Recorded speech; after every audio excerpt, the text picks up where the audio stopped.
You say that the progressives today are not really progressive and that they really go back to ancient pagan world. Yeah. Tell me about that. Things that we are being told today are progressive in terms of identity. You know, we're told that gender is fluid, that you can be a man one day, a woman the next day, and then neither the day after. I mean, in Canada now, they just passed a bill that if you use the wrong pronoun, you could be accused of a hate crime. And it's hard to know because it's no longer male or female. It's now non-binary. That's a new category. You're neither. In fact, there's a major Protestant denomination here in the U.S. that just consecrated a deacon who identifies as non-binary, neither male nor female. But the thing is, this isn't new. This is very old. There was a goddess who was worshipped in the ancient world, ancient Mesopotamia, by the name of Inanna, worshipped as far back as like 4000 BC. She was also known by the names Ishtar or Aphrodite, Astarte or Ashtoreth in the Bible. Venus, she was the goddess of sex and not husband and wife relations. We're talking carnal, extramarital sex, ritualistic sex. She was the goddess of prostitutes, except she wasn't always a goddess. Sometimes she was a god, depended on her mood that day.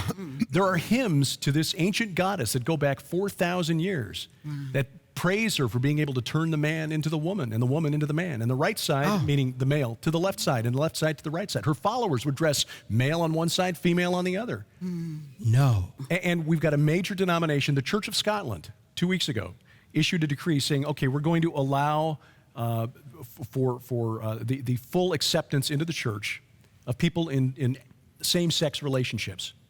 Because when Moses wrote that back in 1500 BC, that was just reflecting the culture of the day in which he lived. No, it didn't. It was exactly the opposite of the culture in which he lived. When Moses came down from Sinai, that was in response to what God saw happening in Egypt, in Canaan, in Mesopotamia, Babylon. That was progressive. And it is still progressive today. The people who call themselves progressive today are trying to take us back to 1,000 years before Moses. Right. Wow. Well, and now, Jennifer a moment ago talked about the spirit of Jezebel, but Jezebel and Ahab, they were connected to the Ashtoreth poles you were talking about, to the altars of Baal. And now the Arch of Baal is on an international tour. And all of these places where the G7 met not long ago, where I don't know if it's there with the G20, New York City, Rabbi Khan was in New York City when they set up the Arch of Baal. This is the Baal from Palmyra, Syria, that celebrated this god that you're talking about, one of the Baals that, Well, in the Canaanite religion, Astarte or Ishtar or Inanna was the consort of Baal.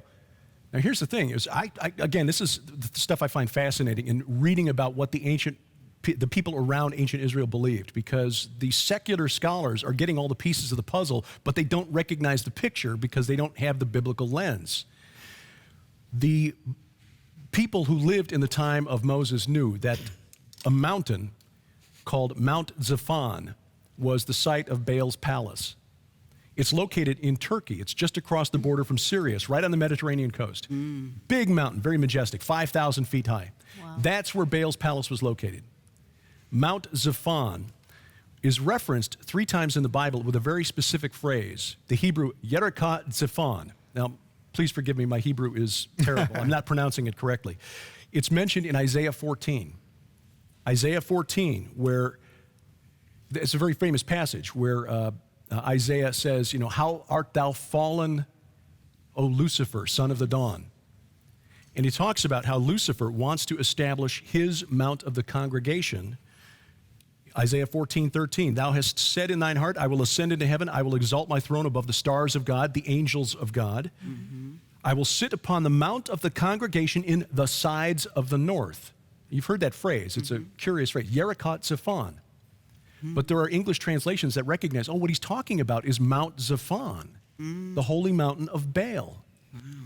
Now, there are 2 other places it's mentioned. One is in Psalm 48, where the psalmist is comparing and contrasting Zion with Zaphon to show how Mount Zion, God's mount of the congregation, is superior. But in Ezekiel 38, Ezekiel 38:15, where he's talking about the prophesied war against Israel by Gog of Magog. Yes. And thou shalt come from thy place out of the north parts, Yerikah Zephon, the sides of the north. The hordes of Magog are going to come from Mount Zephon, the holy mountain of Baal. Mm-hmm. And I believe we're talking about when Gog of Magog is a supernatural entity. A lot of prophecy scholars, and God love them, I've learned an awful lot from them, are looking for a human to fulfill the role of Gog. Who is Gog? Is it Vladimir Putin? Is it Recep Tayyip Erdogan? No, I think we're talking about Baal. And who does Jesus say Baal is? Mm-hmm. Satan. It's very simple. Wow. Gog is Satan. Mm-hmm. And he's going to lead this end times army that's going to make war against Israel. Mm-hmm. Holy mountains, key to the whole thing. And why? Because he wants to take Mount Zion, mm-hmm. God's mount of the congregation, for his own. And that's why Armageddon is going to be fought at Jerusalem, mm-hmm. for Mount Zion.